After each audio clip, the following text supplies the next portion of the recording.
Ja sa hneď v úvode priznám, že do rozpravy k tomuto zákonu som mala pripravených ďaleko viac vecných argumentov, rozborov, analýz, ktoré som si vlastne priebežne pripravovala, odkedy som mala možnosť si tento zákon o obnoviteľných zdrojoch do rúk zobrať.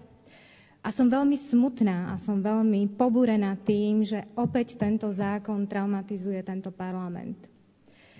A ja neviem, či som pripravená teraz, a čestne priznávam, pod vplyvom aj silnej emócie a veľkej rezonancie, vôbec, či som schopná o niečom podrobne hovoriť, pretože uvedený zákon, ktorý je predložený do parlamentu, pre mňa nie je ničím iným, iba spredmetnením a smotnením dvoch veľkých obchodov.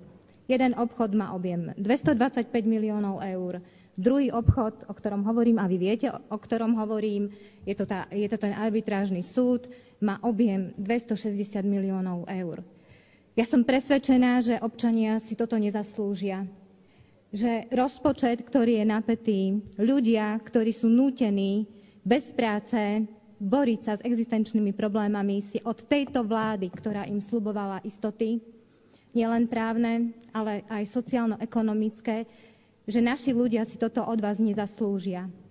A preto jediná otázka, do ktorej ja skoncentrujem celú moju energiu a môj postoj, bude spočívať v tom, čo s tým pán minister, čo s tým pán premiér, lebo ja som presvedčená, že sledujete túto rozpravu, a čo s tým aj vy, pán spravodajca, pán Kondrot, obaja sa tu dnes červenáte. Čo s týmto idete robiť? To budeme ďalej v tomto pokračovať? To budeme tu o tomto celý čas básniť a vy budete takto mlčať? A budeme takto tunelovať tento štát? Máte kúsok charakteru? Máte kúsok svedomia? Štipku citu? Dokážete sa postaviť a povedať, opúšťam tento úrad? Alebo donekonečna nás budete vyšťavovať ako opozíciu v podávaní mimoriadnych návrhov na vykonanie poslaneckých prieskumov? Ste vy vôbec ľudia? Ste vy ľudia? Ešte koľko dôkazov potrebujete, ktoré vás usvedčia v tom, že nehráte na bránky verejného záujmu? Ešte čo pre toto musíme urobiť? Čo s tým, pán minister, chcete robiť? Ja verím, že vy máte aspoň kúsok charakteru, že máte aspoň kúsok svedomia a ja od vás, ako aj od premiéra, čakám, že tento zákon stiahnete a zjednáte nápravu.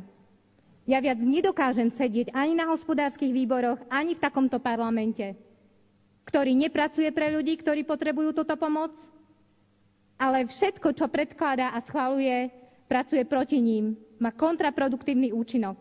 Prestaňte s tým. Ja vás vyzývam, ak nechcete pracovať pre tento národ, odstúpte. Odstúpte. Vyzrel čas, sme na konci. Prestaňte s tou hrou. Mňa tá ilúzia, ktorú tu tvoríte cez médiá, cez cenzurované médiá viac nebaví. My nie sme suverénny štát, ako to hovorí premiér.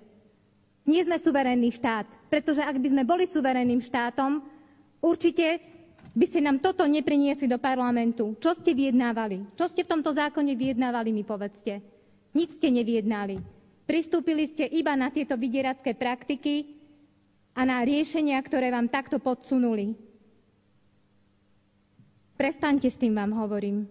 Tento štát nemá na to, aby donekonečna podporoval rozmáry oligarchov ani nadnárodných spoločností. A keď dnes tento záväzok od vás nepadne, ja nie som človek rečí, ale činov. Ja zajtra zbieram podpisy poslancov, ktorí sa postavia za odvolanie premiéra aj ministra. Toto si naozaj od nás naši ľudia, ktorí vám dali dôveru, nezaslúžia. Toho klamstva a tej ilúzie bolo dosť.